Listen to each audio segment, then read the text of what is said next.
ওয়াত্তাখিযু মিন মাকামি ইব্রাহিম মুসাল্লা, মাকামে ইব্রাহিমকে তোমরা নামাজের জায়গা বানাও।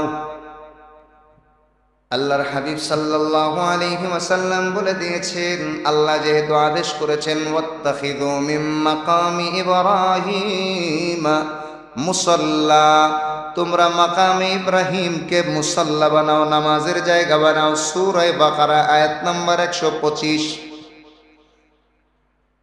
আল্লাহর নবী বলেন, এখন থেকে তোমরা মাকামে ইব্রাহিমকে সামনে নিয়ে তোমরা নামাজ আদায় করবে 2 রাকাত। তওয়াফ শেষ করার পরে 2 রাকাত নামাজ আদায় করবে।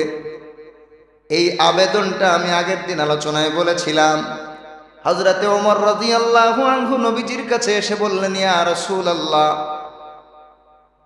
আমার মন চায় এই মাকামে ইব্রাহিমকে সামনে নিয়ে যেন 2 রাকাত নামাজ পড়তে পারি, আপনি আল্লাহর কাছে একটু দোয়া করুন। কে বলেছিলেন? হযরত ওমর। নাম কি? আল্লাহর নবী বললেন, ওমর, তুমি তো আজকে দোয়ার আবেদন করছো, কিন্তু আমি নবী অনেক দিন ধরে আল্লাহর কাছে আশা করছি, আল্লাহ মাকামে ইব্রাহিমকে আপনি নামাজের জায়গা বানিয়ে দিন। এরপর পরে আয়াত নাজিল হয়ে গেছে, ওয়াত্তাখিযু মিন মাকামি ইব্রাহিম মুসাল্লা, মাকাম ইব্রাহিমকে আপনারা মুসাল্লা বানান, তোমরা মুসাল্লা বানাও মানে নামাজের জায়গা বানাও। এরপরের থেকেই বিধান এসেছে, যখন তওয়াফ করবে মানুষ, সেটা ফরজ তওয়াফ হোক, নফল তওয়াফ হোক, যে কোনো তওয়াফের পরেই মাকামে ইব্রাহিমকে সামনে রেখে 2 রাকাত নফল নামাজ পড়তে হয়। হ্যাঁ, যদি ভিড়ের কারণে জায়গা না পায়, অন্য যে কোনো জায়গায় নামাজ পড়লে কি হয়ে যায়? নামাজ আদায় হয়ে যায়। আল্লাহর হাবিব সাল্লাল্লাহু আলাইহি ওয়াসাল্লাম সর্বশেষ জীবনে একেবারে বিদায়ের আগ মুহূর্তে নবীজি 11 হিজরির রবিউল আউয়াল মাসে ইন্তেকাল করেছেন। আর 10 হিজরির জিলহজ মাসে তো হজ ছিল। মাত্র 3 মাস আগে, কয় মাস আগে? 3 মাস আগে, ইন্তেকালের 3 মাস আগে নবীজি হজ, যেটা ফরজ, এই ফরজ হজ আদায় করেছেন, একবারই আদায় করেছেন। আল্লাহ পাক রব্বুল আলামিন আমার আপনার নবীর হজের মাধ্যমে সারা পৃথিবীর সমস্ত মানুষকে শিখিয়েছেন হজ কিভাবে করতে হয়। এর আগে হজের বিধান ছিল, কিন্তু আমার আপনার নবী হজের বিধান যেইভাবে শিখিয়ে গেছেন, এত সুন্দর পদ্ধতি আগে কখনোই ছিল না। আমাদের জন্য আল্লাহ পাক আমার আপনার নবীর মাধ্যমে এই হজকে বিশাল ফজিলতপূর্ণ করেছেন। শুধু তাই না, আল্লাহ পাক সূরাত আলে ইমরানের 97 নম্বর আয়াতে এমন একটা কথা বলেছেন, এই কথা শোনার পরে কোনো মুসলমানের যদি হজের আগ্রহ না হয়, বুঝতে হবে ওই মুসলমানের ভিতরে ঈমানের নূর, ঈমানের আলো একেবারেই শেষ হয়ে গেছে। এই ঝাড়বাতি যদি আলো না জ্বলে, সুইচ দিলেও আলো না জ্বলে, এই ঝাড়বাতির কোনো দাম আছে? বলেন।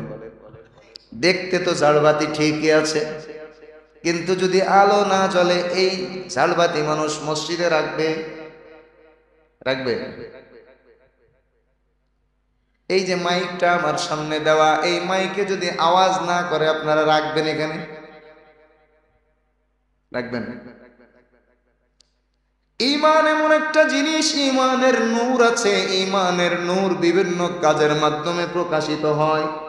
সেই ঈমানের নূর যখন ফিউজ হয়ে যায়, ঈমানের নূর যখন নষ্ট হয়ে যায়, হারিয়ে যায়, শেষ হয়ে যায়, ওই ঈমানের দ্বারা অনেক কিছু হাসিল করা সম্ভব হয় না, মিস হয়ে যায়।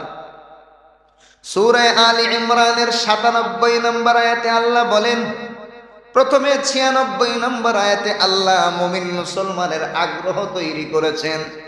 আল্লাহ তাআলা কোরআন শরীফে এত চমৎকার ভাবে প্রত্যেকটা বিষয় বর্ণনা করেন, যখনই কোনো নেক আমলের কথা বলেন তখনই জান্নাতের জন্য ঘোষণা দেন। আগে হোক পরে হোক আল্লাহ জান্নাতের ঘোষণা দেন। যখনই কোরআন শরীফে কোথাও শাস্তির বর্ণনা দেন, এর আগে অথবা পরে মুমিন মুসলমানের জন্য জান্নাতের সুসংবাদ দেন। মুমিন মুসলমান যেন কোনোভাবে কষ্ট না পায়, অথবা ভালো কোনো বিষয় থেকে মাহরুম না হয়, বঞ্চিত না হয়। এই জন্য আমার আল্লাহ প্রত্যেকটা আমলের ক্ষেত্রে আগ্রহ তৈরি করার জন্য কিছু কথা বলে থাকেন। সূরা আলে ইমরানের 96 নম্বর আয়াতে আল্লাহ আগ্রহ তৈরি করার জন্য বলেছেন, ইন্না আউওয়ালা বাইতিন উযিআ লিন-নাস, নিঃসন্দেহে সর্বপ্রথম ঘর মানুষের ইবাদতের জন্য তৈরি করা হয়েছে লাল্লাযী বিবাক্কাতা, যেটা হলো বাক্কা শহরে, বাক্কাতে অর্থাৎ মক্কায়। লাল্লাযী বিবাক্কাতা মুবারাকান ওয়া হুদাল লিল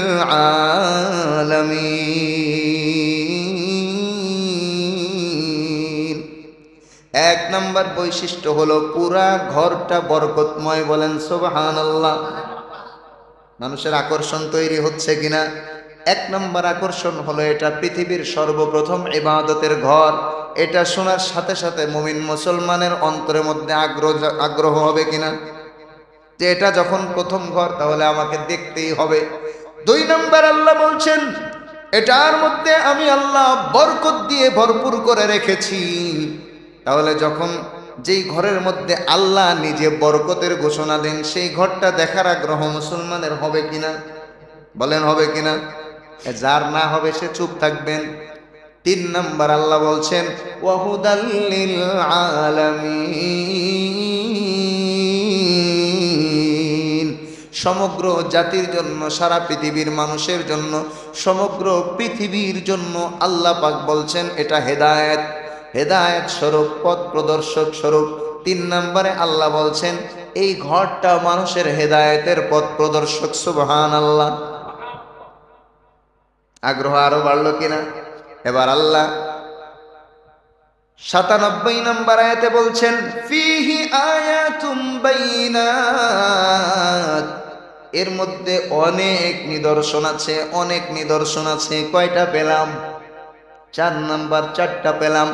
5 নম্বরে আল্লাহ বলছেন এত নিদর্শন আমি আল্লাহ রেখেছি, তার মধ্যে একটা বড় নিদর্শন হলো ওমান ফিহি আয়াতুম বাইনাতুম মাকামু ইব্রাহিম। 4 নম্বরে তো অনেক নিদর্শনের আমি বর্ণনা দিলাম, কিন্তু একটা বড় নিদর্শন হলো মাকামে ইব্রাহিম, ইব্রাহিম আলাইহিস সালামের স্মৃতি বিজড়িত পদচিহ্ন খচিত সেই মহা পাথর, জান্নাতি পাথর, যেটা আল্লাহ পাক জিবরিল আমিনের মাধ্যমে জান্নাত থেকে পাঠিয়েছেন।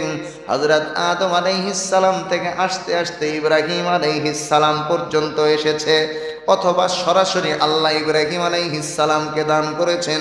এই পাথরের উপরে দাঁড়িয়ে তিনি বাইতুল্লাহ পুনর্নির্মাণের কাজ করেছেন।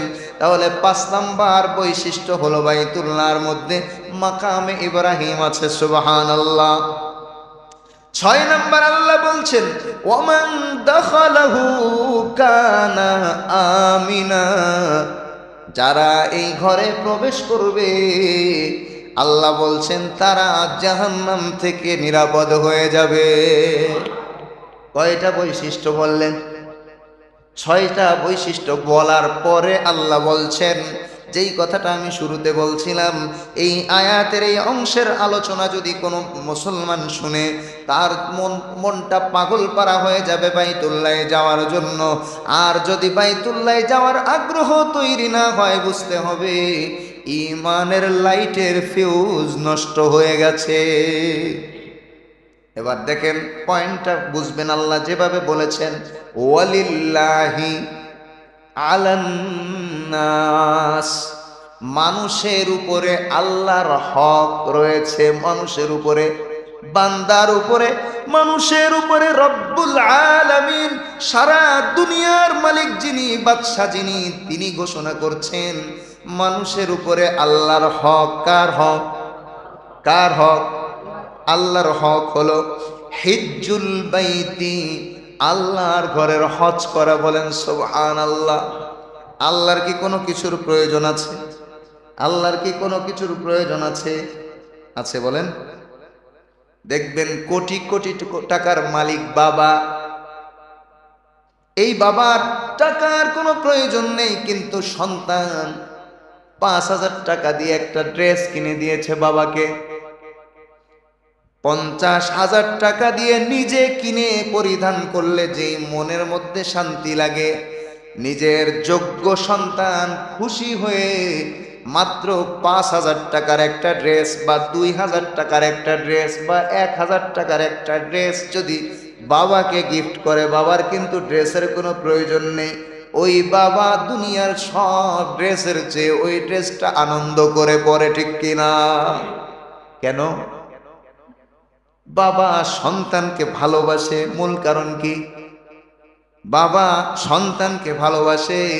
এই জন্য ধনী বাবার কোনো কিছুর অভাব না থাকলেও সাধারণ জিনিস যদি সন্তান গিফট দেয়, বাবা খুশি হয়ে তার জন্য দোয়া করতে থাকে, ঠিক কিনা? আমার আল্লাহর কোনো প্রয়োজন নেই। আল্লাহর ঘরে বান্দারা গিয়ে যদি হজ আদায় করে অথবা না করে, আল্লাহর কিছু আসে যায় না।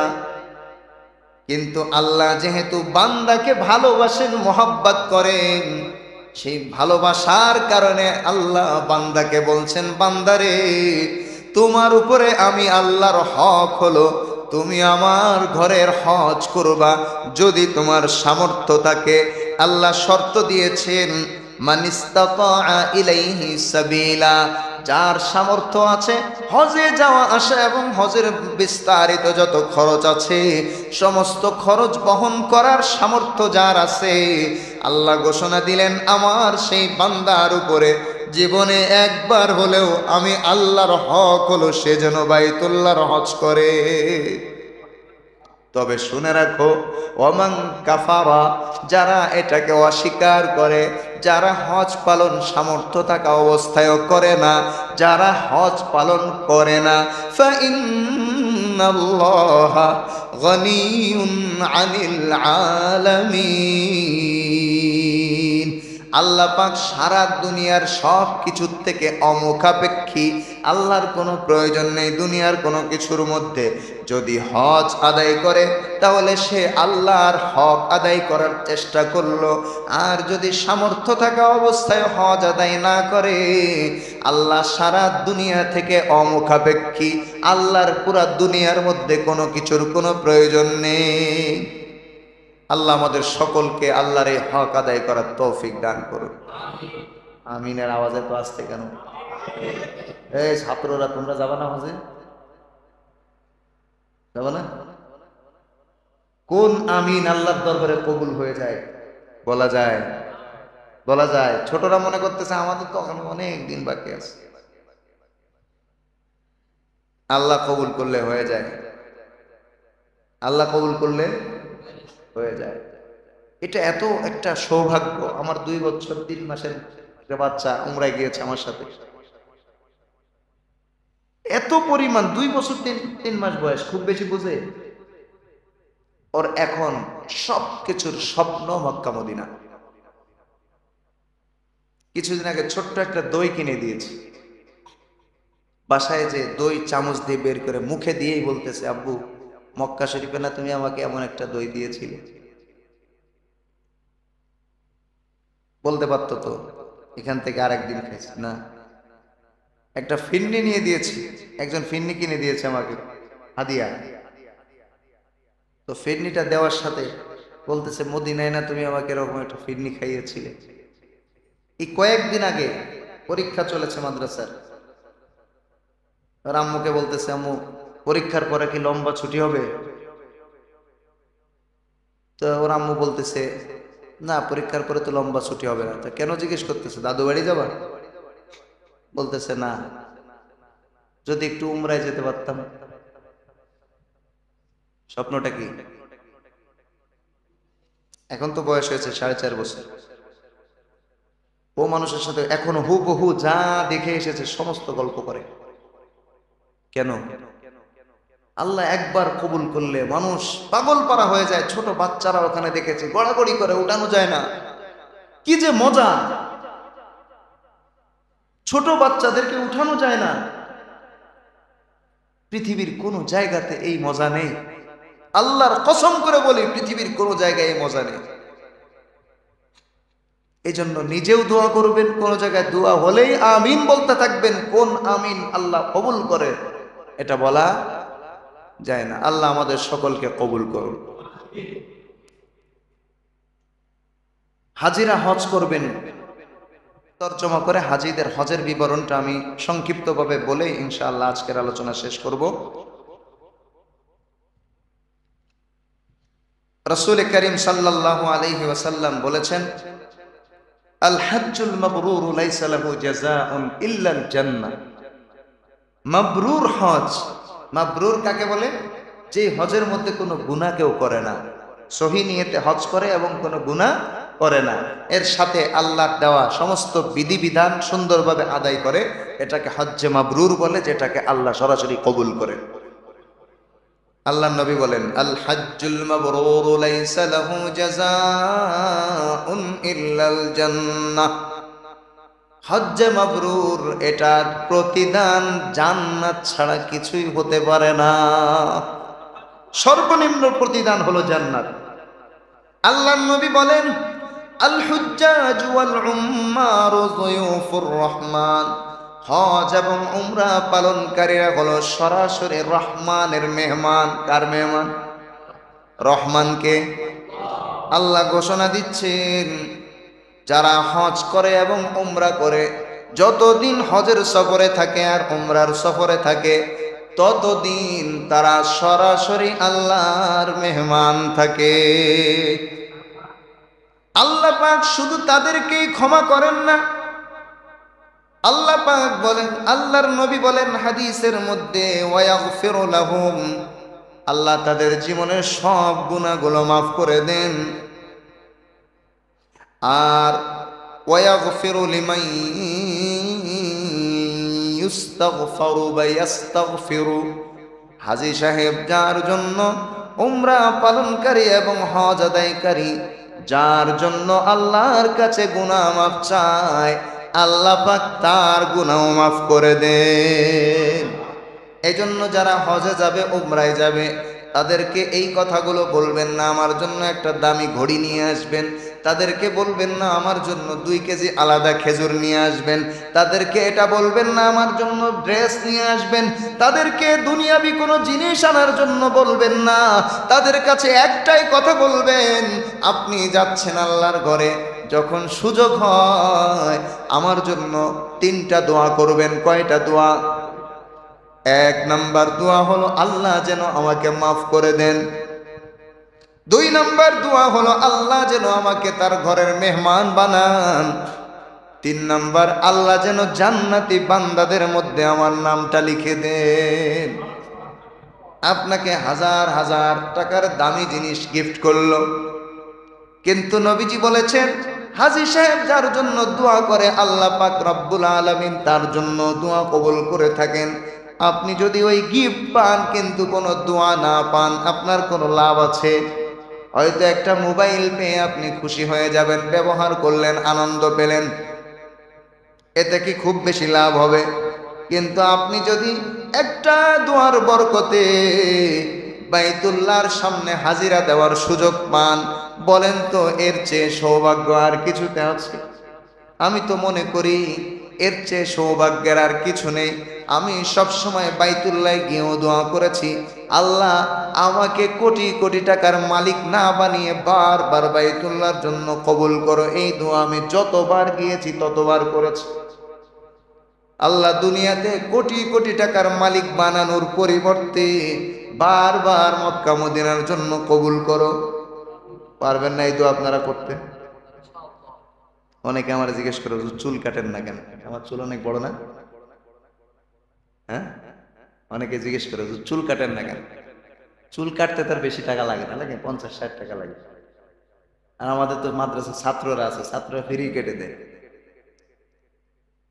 কাবা শরীফের গিলাফ ধরে দোয়া করেছি,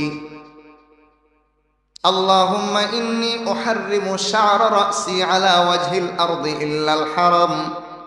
ও আল্লাহ, আমি আমার চুলগুলাকে সারা পৃথিবীর জন্য হারাম ঘোষণা করছি, শুধুমাত্র হারামের এরিয়া বাদে। বুঝতে পেরেছেন? বুঝেননি? আপনি এক জায়গায় গেলেন, 3 দিন থাকবেন, আপনি কি বলবেন? ভাই আমি আপনার বাড়ি 3 দিন থাকবো, বলতে লজ্জা লাগবে। ঘুরাই বলবেন। 3 দিন পরে একটা তারিখ বলবেন, অমুক তারিখে আমার কাজ শেষ হবে, অমুক তারিখে আমার। আপনার মেজবান যদি জ্ঞানী লোক হয় তাহলে আপনাকে আগেই বলবে, আপনার যতদিন মন চায় আপনি থাকবেন, কারণ সে তো বুঝছে 3 দিন পরে আপনি চলে যাবেন। হজ এবং উমরা পালনকারী যারা, তারা হলো আল্লাহর মেহমান। মেজবানকে, মেজবান বলেন তো, মেজবানকে আল্লাহর কাছে বড় জিনিস দাবি করলে সেই জিনিস আল্লাহর পূরণ করার ক্ষমতা আছে কিনা? আমি বলেছি, আল্লাহ এই চুলকে হারামের এরিয়া ছাড়া সারা পৃথিবীর জন্য আমি হারাম করে দিলাম। এই ঘোষণাটা আমি দিয়েছি, আমার সামর্থ্য নেই, কিন্তু যার নামে, যার ঘরে হাত রেখে দোয়া করেছি, তিনি এটা পূরণ করার সামর্থ্য রাখেন কিনা? রাখেন। এজন্য আমি একটা মূলনীতি বলি সব সময়, বাজার করবেন নিজের পকেটের দিকে তাকিয়ে, আর দোয়া করবেন রব্বুল আলামিনের খাজানার দিকে তাকিয়ে। মনে রাখবেন, বলেন সবাই, বাজার করব, বলেন, নিজের পকেটের দিকে তাকিয়ে। মানে কি? টাকা যা আছে সে অনুযায়ী কি করবেন? বাজার করবেন। আর দোয়া করব রব্বুল আলামিনের খাজানার দিকে তাকিয়ে। কার খাজানা? আপনি যদি মনে করেন আমি ছোট মানুষ, দোয়া ছোট করব, আল্লাহর হাবিব সাল্লাল্লাহু আলাইহি ওয়াসাল্লাম বলেন, আল্লাহ তাআলা বলেন, আনা ইনদা যান্নি আবদি বি, আমি আমার বান্দা আমার প্রতি যেই ধারণা করে, আমি আমার বান্দার সাথে ঠিক সেই আচরণ করি। বান্দা যদি চিন্তা করে আল্লাহ আমাকে কিভাবে দিবেন, আল্লাহ বলেন, বান্দা তুমি যখন এমন নিয়ত করেছো, এই নেও দিলাম সামান্য। আর বান্দা যখন বড় নিয়ত করে, তখন আল্লাহ রাব্বুল আলামিন তাকে নিজের রহমত দিয়ে ভরপুর করে দেন। আপনি হয়তো চিন্তা করবেন একবার হজে গেলে অনেক টাকা খরচ হবে, এটাও ভাবতে পারেন। আর যদি মনে করেন না আমার সামর্থ্য আছে, আমি বারবার যাই, আমি গেলে আমার আল্লাহ খুশি হন, কে খুশি হন? বাইতুল্লাহর সামনে দাঁড়িয়ে চোখের পানি ফেলে যে কোনো দোয়া কবুল করবেন, সেই দোয়ায় রব্বুল আলামিন কবুল করবেন। শর্ত আছে, কিছু শর্ত, কিছু শর্ত। আল্লাহর নবী বলেন, সফরে মানুষ যখন থাকে তখন দোয়া কবুল হয়। এক ব্যক্তি লম্বা সফর করেছে, কিন্তু লম্বা লম্বা দোয়া করেছে, একটাও কবুল হয়নি, একটাও। সাহাবায়ে কেরাম বললেন, ইয়া রাসূলুল্লাহ, কবুল হলো না কেন? আল্লাহর নবী বলেন, আরে কবুল কিভাবে হবে? মাশরাবুহু হারাম, মাতআমুহু হারাম, ওয়া মাশরাবুহু হারাম, ওয়া মালবাসুহু হারাম, ওয়া গুযিয়া বিল হারাম। আরে তার খাবার হারাম, তার পানীয় হারাম, তার পোশাক হারাম, সে বেড়ে উঠেছে, জীবন যাপন করেছে পুরাটাই হারাম দিয়ে। ফাআন্না ইউস্তাজাবু লিযালিক, এত হারাম খাওয়ার পরে দোয়া কিভাবে কবুল হয়? শর্ত আছে না? আপনি চিন্তা করলেন, হুজুর এত ফজিলত বয়ান করেছে, তাহলে হজ তো করতেই হয়, তো হজ কিভাবে করব? আমি যেহেতু জমির ব্যবসা করি, আমার কাছে একটা জাল দলিলালা জমি আছে, এই জমি বিক্রি করে হজ করে আসি, তারপরে যা হয় পরে বুঝবো। একটা মীমাংসা তো হবে। মীমাংসা হওয়ার পরে 50 লাখ টাকার জমি, বলবো খরচ হয়ে গেছে 20 লাখ, আর 30 লাখ ফেরত দিয়ে দিব, যদি বোকা হয়। আর চালাক হলে তো সে পুরাটা মেরে চলে যায়, ওর আরো কিছু পথ আছে। বলেন এমন হজ আল্লাহ চেয়েছেন আপনার কাছে? আপনি আল্লাহর হক আদায় করতে যাবেন, ধোঁকাবাজি করে, সেটাকে আল্লাহ দেখবেন না? বহু মানুষ আছে হজের পরে হজ করতে থাকে, উমরার পরে উমরা করতে থাকে, কিন্তু মানুষের হক আদায় করে না। আছে কিনা? এবার বলেন তো, হারাম টাকা দিয়ে হজ করতে হবে না হালাল টাকা দিয়ে? আপনারা অবাক হয়ে যাবেন, বাইতুল্লাহর মূল্য কুরাইশ কাফেররাও বুঝতো। কুরাইশরা বাইতুল্লাহ শরীফ তওয়াফ করত উলঙ্গ অবস্থায়। এটা যদিও তাদের বানানো পদ্ধতি ছিল, কিন্তু কি কারণে উলঙ্গ অবস্থায় হজ করত, উমরা করত, তওয়াফ করত? এর একটাই কারণ ছিল, আমাদের হারাম উপার্জন হচ্ছে, হালাল হারাম মিক্স করা সম্পদ দিয়ে আমরা কাপড় কিনি, ওই হারাম টাকার কাপড় পরে কি করে আল্লাহর ঘর তওয়াফ করি? বাইতুল্লাহর সম্মানে তারা এই কাজটা করত, যদিও পদ্ধতিটা ভুল ছিল, কিন্তু উদ্দেশ্য কি ছিল? ভালো ছিল না? বাইতুল্লাহর সম্মানে তারা হারাম টাকা দিয়ে কিনা পোশাকে তারা বাইতুল্লাহ তওয়াফ করত না। কিন্তু আমাদের বহু মানুষ আছে যারা ওখানে গিয়েও হারাম কাজ করে, দেশে থাকতেও হারাম কাজ করে, এমনকি জেদ্দায় বারে পর্যন্ত যায়। নাউজুবিল্লাহ বলবেন না? বারে পর্যন্ত যায়। আমাকে একজন বলেছে, হুজুর আমি প্রতি বছর যেতে পারি, কিন্তু আমাকে যারা নিয়ে যায় আমার আত্মীয় স্বজন, তারা কোনোদিন ফজরের নামাজ পড়ে না, রাত্রে অনেক রাত পর্যন্ত কিছু পান করে, এই জন্য তাদের সাথে আমি যাই না। আল্লাহ আমাদের হেফাজত করুন। হজ করলেই যে সেটা কবুল হয়ে যাবে, সে বিশাল দামি হয়ে যাবে, বিষয়টা এমন না। হজ যদি হজের মতো হয় তাহলে তার বিনিময় জান্নাত, আর হজ যদি ধোঁকাবাজির জন্য হয়, বিজনেসের জন্য হয়, সেটা হবে জাহান্নামে যাওয়ার কারণ। আল্লাহ আমাদের সকলকে জান্নাতে যাওয়ার মতো হজ করার তৌফিক দান করুন। খুব সংক্ষেপে হজের কিছু বিষয় আমি আলোচনা করছি। এই যে সামনে হজ আসতেছে, হজ কিভাবে করবে? প্রথমে আমাদের সারা পৃথিবী থেকে যত মানুষ যায়, হজ মোট 3 প্রকার। এক প্রকার হজ হলো মক্কা এবং তার আশপাশে আরবের যারা আছে তারা ওমরা করে না, শুধু ডাইরেক্ট হজ করে, যাকে হজ্জে ইফরাদ বলে। এটার আলোচনা ভিন্ন, দরকার নেই আপনাদের।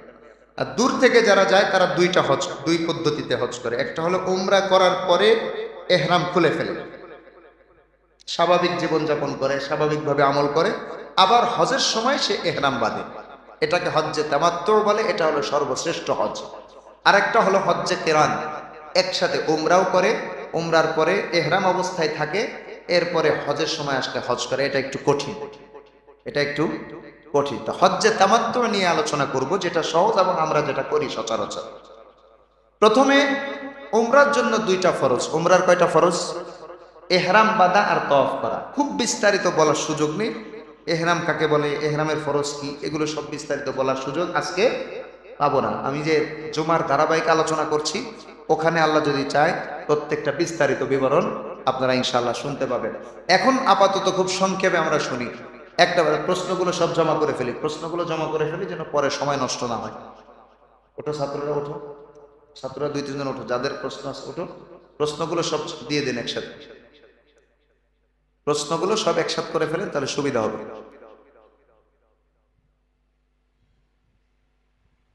হজে উমরার ফরজ কয়টি? 2টি। 1 নম্বর হলো এহরাম বাঁধা, 2 নম্বর হলো তওয়াফ করা। উমরার ওয়াজিব 2টি। 1 নম্বর হলো সাই করা, সাফা এবং মারওয়ায় 7 বার আসা যাওয়া করা, আর 2 নম্বর হলো হলক করা বা কসর করা, চুল কাটা। উমরা শেষ। উমরা শেষ করার পর হাজী সাহেবরা মক্কা শরীফে যারা যান বা মদিনায়, এর মাঝখানে যদি মদিনা যাওয়ার কোনো সিদ্ধান্ত থাকে তাহলে মুআল্লিমরা মদিনায় নিয়ে ঘুরাই নিয়ে আসে, আরো বিভিন্ন জায়গায়, তায়েফে সহ অনেক জায়গায় নিয়ে যায়, যেখানে যেখানে নেওয়ার কথা। কেউ বেশি জায়গায় নেয়, কেউ কম জায়গায় নেয়। এরপরে হজ শুরু হয় মূলত হজের দিনগুলো মনে রাখবেন। জিল হজের 8 তারিখ, 9 তারিখ, 10 তারিখ, 11 তারিখ, 12 তারিখ। কয়দিন? 5 দিন হলো মূল। 5 দিন কি মূল?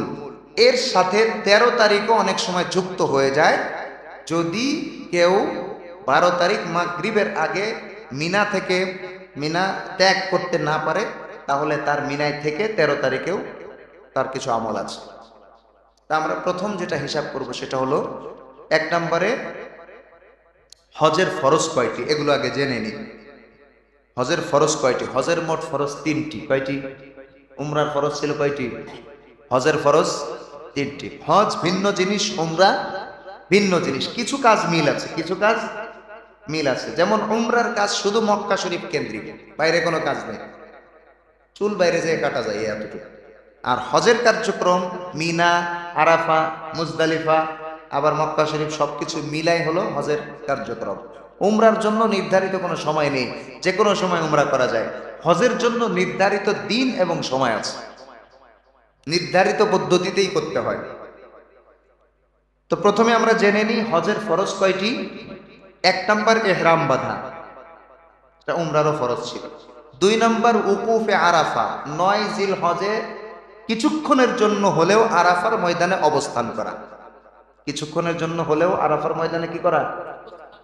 3 নম্বর তওয়াফুজ জিয়ারা, অর্থাৎ তওয়াফে জিয়ারাত বলে, এটা হজের পরে 12 তারিখের মধ্যেই মিনা থেকে এসে জিয়ারাতটা করে যায়। তওয়াফ করা, একটা তওয়াফ আছে তওয়াফুজ জিয়ারা, এই তওয়াফ করা ফরজ। মোট কয়টা বিধান? 3টা ফরজ আর 6টা ওয়াজিব। কয়টা? 6টা ওয়াজিব। 1 নম্বর ওয়াজিব হলো মুজদালিফায় অবস্থান করা। 9 তারিখ রাতে মুজদালিফায় অবস্থান করা, এটা কি ওয়াজিব, 1 নম্বর ওয়াজিব। 2 নম্বর সাই করা, যেটা ওই উমরার মধ্যেও কি ছিল, ওয়াজিব ছিল। হজের মধ্যেও সাই করা কি ওয়াজিব। 3 নম্বর হলো রময়ুল জিমার, পাথর নিক্ষেপ করা জামারাতে।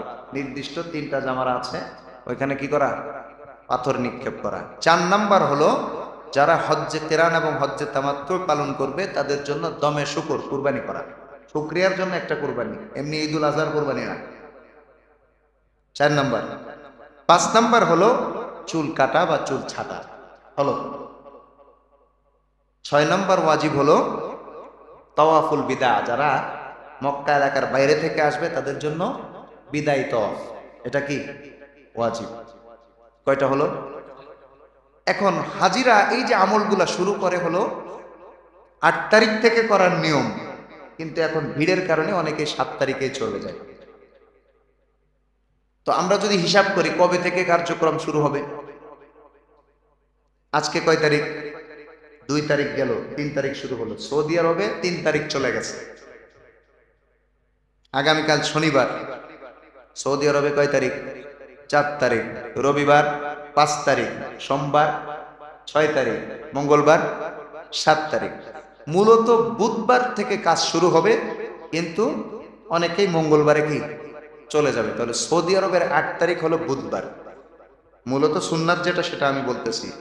সুন্নাত হলো ফজরের পরে, সূর্য উদয় হওয়ার পরে 8 তারিখ, অর্থাৎ এই বছরের জন্য বুধবার, 2025 সালের জন্য এই যে বুধবার সামনে আসতেছে, এই বুধবারের দিন ফজরের পরে মিনায় চলে যাবে। কোথায়?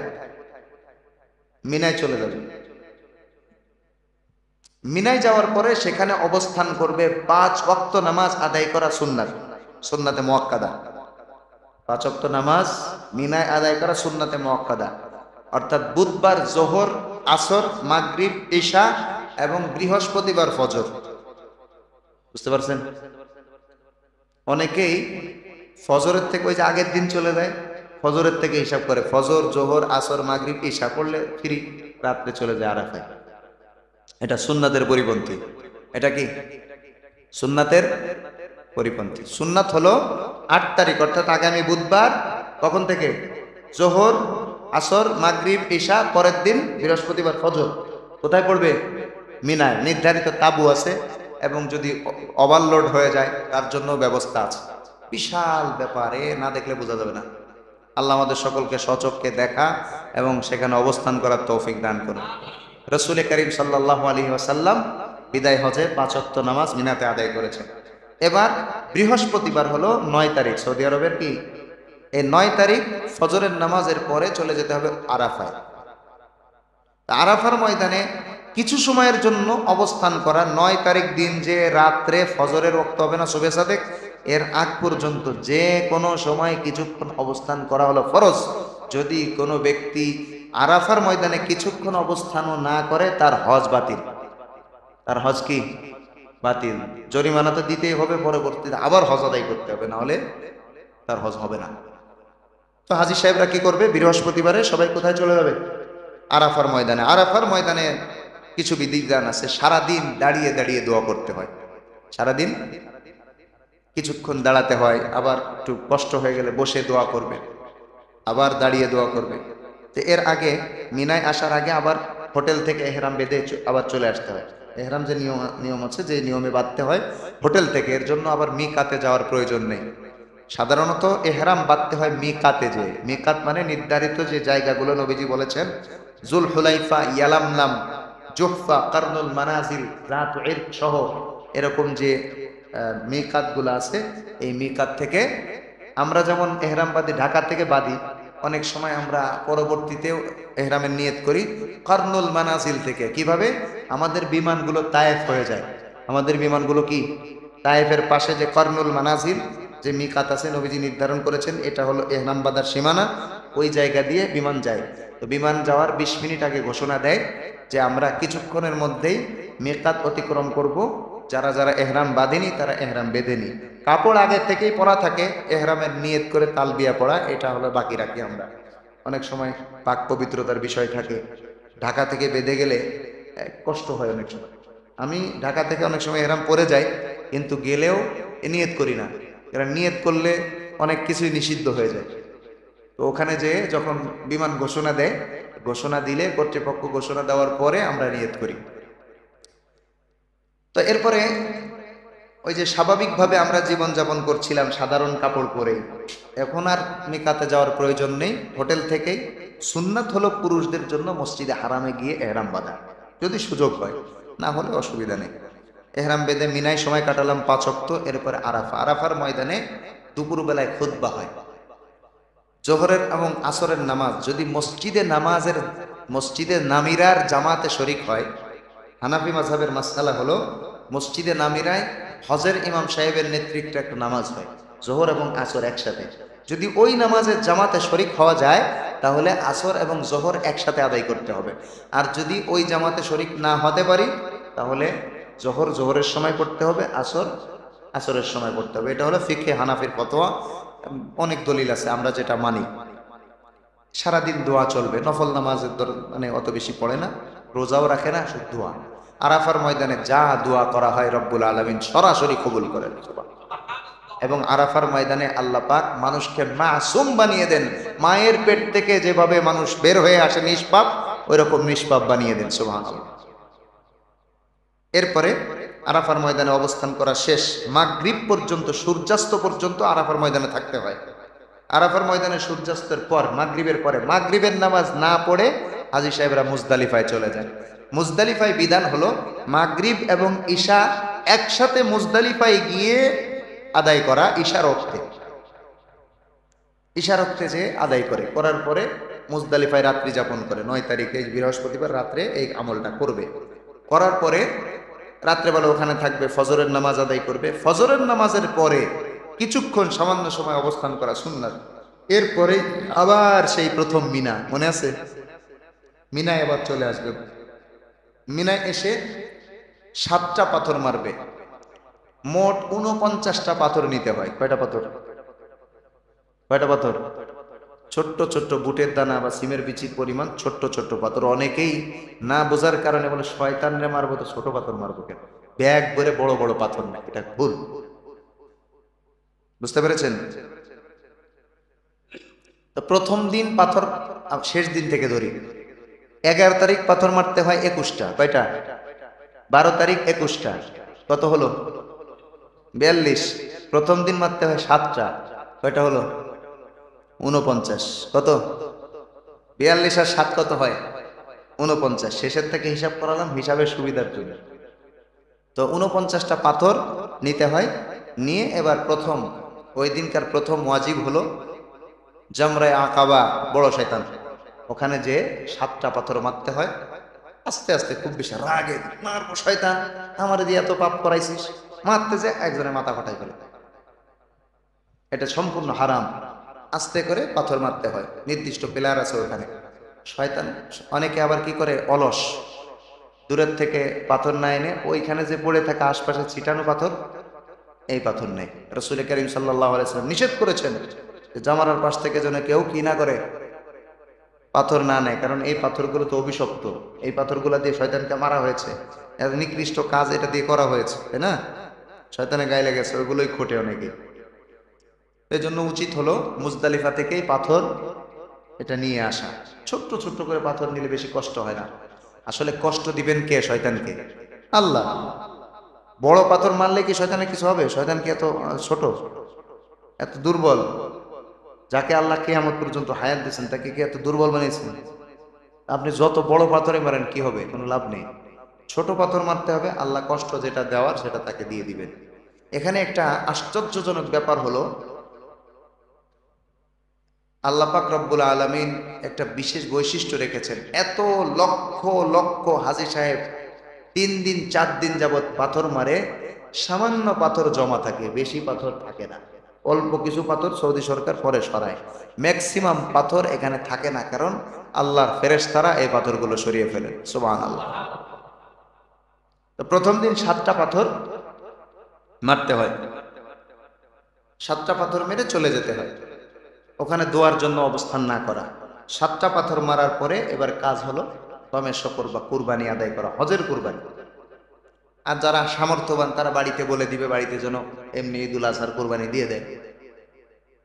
তো হজের কুরবানি আদায় করতে যায়, কুরবানি নিজ দায়িত্বে আদায় করবেন।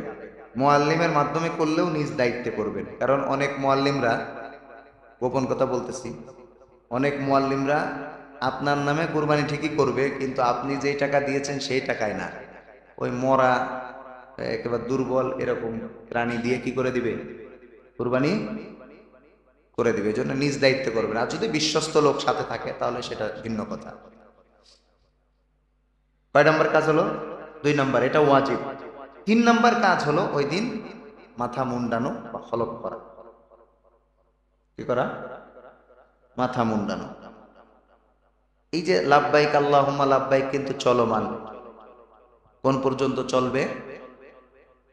তালবিয়া, লাব্বাইক আল্লাহুম্মা লাব্বাইক, লাব্বাইক লা শারীকা লাক লাব্বাইক, ইন্নাল হামদা ওয়ান নি'মাতা লাক ওয়াল মুলক লা শারীকা লাক। এটা কিন্তু অনেকে মাসআলা না জানার কারণে বলতেই থাকে। নিয়ম হলো জামরায়ে আকাবায় 10 জিলহজ অর্থাৎ শুক্রবারে সকালবেলায় পাথর নিক্ষেপ করার আগ পর্যন্ত তালবিয়া পড়বে, এরপরে আর তালবিয়ার কোনো আমল নেই।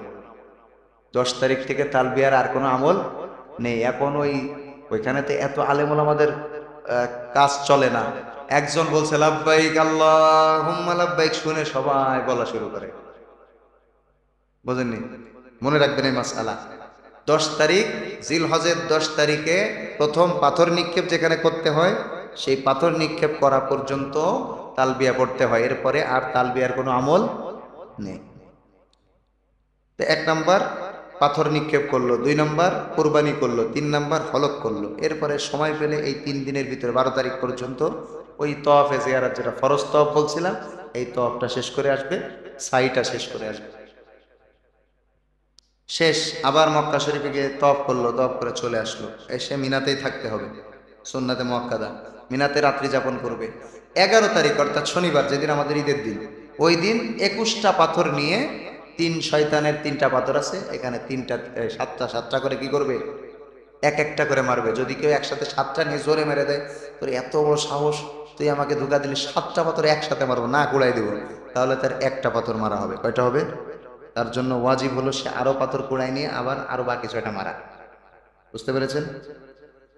তো আবার 3 জামারা কিছু দূর আছে, একটু দূরত্বে 3 জামারায় কারো কষ্ট না দিয়ে সুন্দরভাবে কি করা? পাথর মারবে, মেরে আবার রাত্রি যাপন করবে। কোথায়? মিনায়। 12 তারিখ রবিবার, আমাদের 11 তারিখ হবে, ওদের 12 তারিখ রবিবারে আবার 21টা পাথর মারবে 7টা পিলারে। বুঝতে পেরেছেন? হজের কার্যক্রম শেষ, চলে আসবে মক্কায়, শেষে আসার সময় বিদায়ী তওয়াফ করবে। এই হলো হজের বিধান। বুঝতে পেরেছেন? প্রথম দিন মিনায় থাকবে, পরের দিন আরাফা, রাত্রেবেলা মুজদালিফা, এরপরে বাকি 3 দিন কোথায়? মিনায়। এরপরে যদি মাগরিবের আগে ভিড়ের কারণে হোক আর যে, হজের বিষয়ে আমাদের অনেক বেশি জানা দরকার। অন্য সকল বিষয়ের চেয়ে হজের বিষয়ে আমরা একটু কম জানি। কি বলেন, কম জানি না বেশি জানি? কিছু কিছু বিষয় আছে যেই বিষয়গুলা মানুষ যখন আমল করে তখনই জানে, এছাড়া ওই বিষয়ে আর আমল না হওয়ার কারণে মানুষের জানারও ঘাটতি থাকে।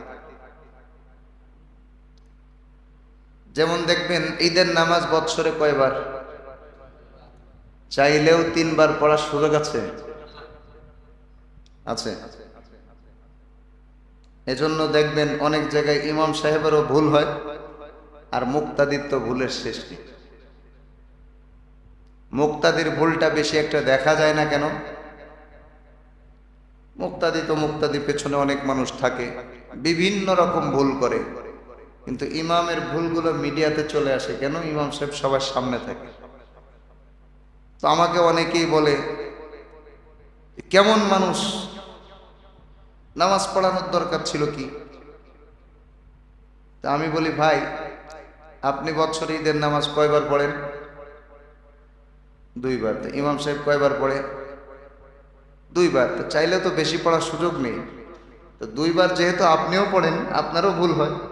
একজন ইমামও বছরে 2বারই ঈদের নামাজ পড়ে, এই কারণে তারও ভুল হওয়াটা কি স্বাভাবিক।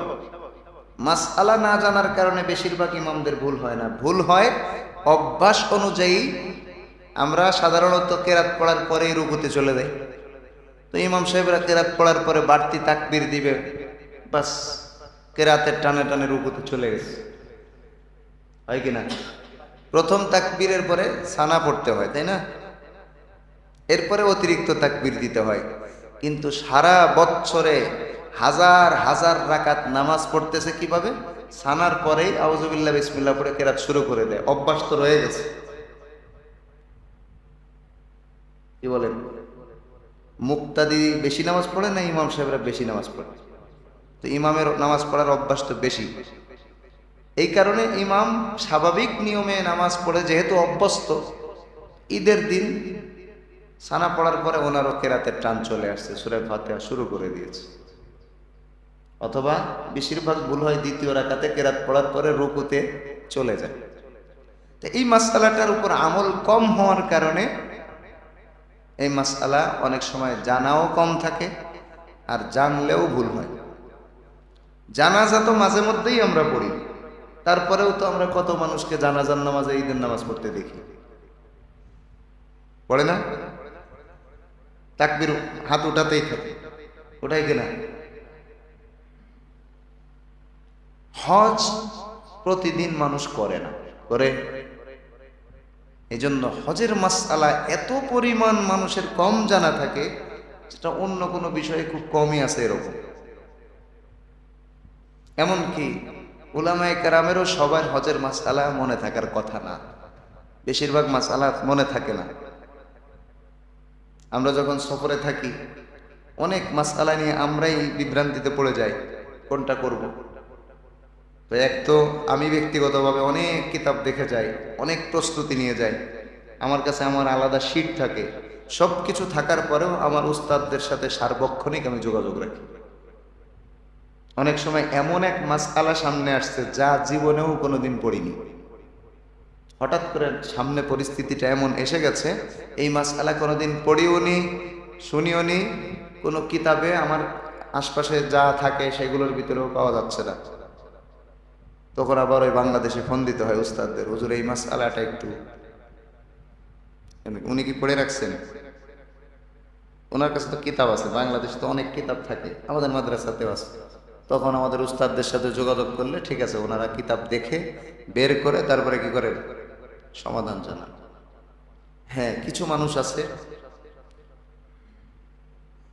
তারা একটা কিতাব থেকে আমল করে, 2টা কিতাব থেকে। কয়টা কিতাব? একটা কিতাবের নাম তো, আরে হুজুররা তো কত কিছুই বলবে, তুই তোর মতো আমল কর। কিতাবের নাম কি? হুজুররা তো কত কিছুই বলবে, এটা হলো কিতাবের নাম। বুঝেননি? এই কিতাবটা এত বিশাল, এই বিশাল কিতাবের কোনো খণ্ডের শেষ নেই। আপনি সমস্ত মাসালাকে এই কিতাবের মধ্যে ঢুকাই দিতে পারবেন। মানে হুজুররা তো কত কিছুই বলবে, এ হলো একটা কিতাব। আর একটা কিতাবের নাম হলো আল্লাহ মাফ করে দিবেন। আর একটা কিতাবের নাম কি? মানে এত কঠিন ভুল, ফরজ ছুটে গেছে বলে আল্লাহ মাফ করে দিবেন। সমাধান আছে, এটা সমাধান ওলামায়ে কেরাম যদি সমাধান দেন, সে অনুযায়ী আমল করলে হজ উমরা ঠিক হয়ে যায়। কিন্তু এই ভুলের পরেও আশপাশ থেকে কিছু বড় একটু টাকা পয়সা আছে বা একটু মুখের জোর আছে, তারা ফতোয়া দিয়ে দেয়, আরে আল্লাহ মাফ করবে, এত দেখার কি আছে? আল্লাহর হুকুম লঙ্ঘন করে বলবেন আল্লাহ মাফ করবে, এত সহজ? তো কিতাবের নাম কি বললাম? হুজুররা তো কত কিছুই বলে, হলো একটা কিতাব। আর একটা কিতাব হলো আল্লাহ মাফ করবে। বুঝতে পারছেন শয়তান কিভাবে ধোঁকা দেয়? শয়তান কিভাবে ধোঁকা দেয়? একটা মাসালা বলে ফেলছে, আমরা যেখানে হয়রান পেরেশান মাসালা নিয়ে, আর যেহেতু এই কাজের সাথে আমরা সম্পৃক্ত, এই জন্য কিভাবে কিভাবে যে মানুষ চলে আসে বুঝি না। অনেক সময় অন্য গ্রুপ, আমার সাথে পরিচয়ও নেই, হয়তো কথা বলতেছি, এসে দাঁড়ায় আছে। এবারও সফরে এরকম হয়েছে, জোহরের নামাজের পরে একজনের সাথে কথা বলতেছি, লম্বা সময় এসে একটা ছেলে দাঁড়ানো। কথা শেষ করে বললাম, ভাই পরিচয় দিলাম, কি অবস্থা? তো বলতেছে আমরা কামরাঙ্গীর চর থেকে আসছি, একটা মাসআলার জন্য সমস্যায় পড়ে গেছি, তাই আপনার জন্য দাঁড়ায় আছি। তো ভাই আপনি তো আমাকে চিনেন না। তো বলছে আমাদের যত উলামায়ে কেরাম আছে, মুআল্লিম আছে, সবার কাছে গেছি, কোনো সমাধান পাইনি, তো আপনার কাছে আসছি, যদি সমাধান থাকে বলেন। তা আমি বললাম চলেন মসজিদে হারামের ভিতরে যেয়ে কথা বলি। প্রচণ্ড রোদ ছিল, ভেতরে যেয়ে কিছু কথা বললাম, আর আমার নাম্বার দিলাম, বললাম এই নাম্বারে একটু ফোন দিয়ে বিস্তারিত পরে কথা বলে নিই। তো মানুষ আসে অনেক সময় কথা বলতে, তারপরেও না জেনে বলা যায় না, যায়। আমরা হয়রান পেরেশান থাকি। একটা মাসআলা, আমার মোবাইলে তো অনেক কিতাব ছিল, আপনারা জানেন, মোবাইলটা চোরে নিয়ে গেছে, এখন আর কি করার আছে। তো কিতাবে অনেক কিছু বের করতাম, বের করে ভাই বসেন আমি একটু দেখে বলতেছি। আমার কাছে এই জিনিসটা সহজ। আপনি আমাকে বলবেন হুজুর এই মাসালাটা কি, আমার জানা থাকলে আমি জবাব দিব, না থাকলে বলবো আমি দেখে বলতেছি। তাতে আপনি আমাকে মূর্খ বলেন আর ছোট হুজুর বলেন আর যাই বলেন, এতে আমার কিছু আসে যায় না, কোনো সমস্যা নেই। পৃথিবীর সব মাসালা একজন জানবে এটা জরুরি না। আমি জেনে বলবো, এতে অসুবিধা আছে? বরং অসুবিধা তো ওইটা, যদি আমি না জেনে ভুল মাসালা বললাম, কিয়ামতের ময়দানে আল্লাহ আপনার সামনেই আমাকে শাস্তি দিল যে তুমি না একে ভুল মাসালা বলছিলে, তখন তো লক্ষ কোটি মানুষের সামনে শাস্তি পাবো, সেটাকে আরো বেশি লজ্জার না? তো যেটা বলছিলাম, হজের মাসালাগুলা একটু কঠিন হয়, কারণ কি? হজ মানুষ নিয়মিত পালন করে না। যে জিনিস নিয়মিত পালন করে না, সেই জিনিসে অনেক ভুল হয়, অনেক কি হয়। দেখবেন বিবাহের মাসআলায় সবচেয়ে বেশি সমস্যায় পড়ে। আপনি যখন বিবাহের মাসআলা নিয়ে আলোচনা করবেন, 18 নম্বর একটা ধারা আছে, স্ত্রী নিজে নিজে তালাক নিতে পারবে কিনা। সবাই এই জায়গায় এসে সমস্যায় পড়ে। তখন মানুষ বলে তুমি দেখে শুনে বিয়ে করোনি, বিবাহ করার সময় পড়ে নিতে পারোনি। আচ্ছা, বিবাহের জন্য কি আগে কোনো ট্রেনিং এর ব্যবস্থা আছে? তো এই লোক জানবে কি করে যে বিবাহের মধ্যে কি আছে আর কি নেই? জানার কথা।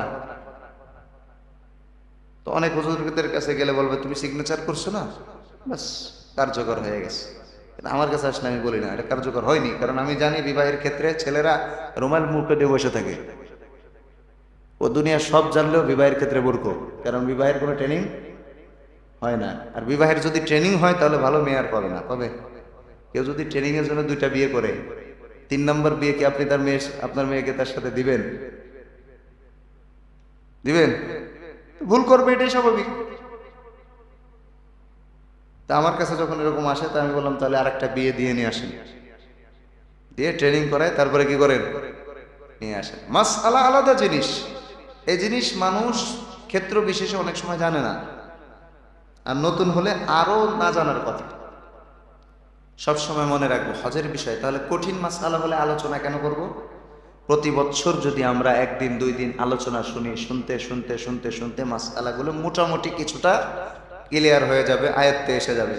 এরপরে যখন হজ করবেন, উমরা করবেন, আল্লাহর ঘরে যাবেন, এর মজাই আলাদা।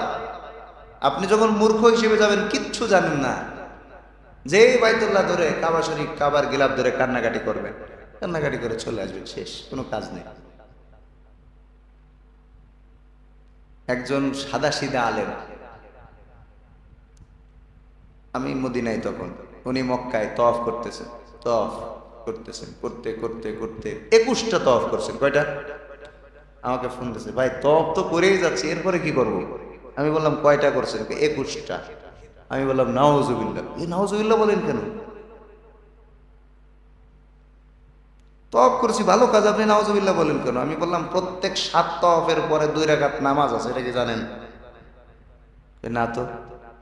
আমি উমরার সময় 2 রাকাত পড়ছি, ওইটাই তো জানি।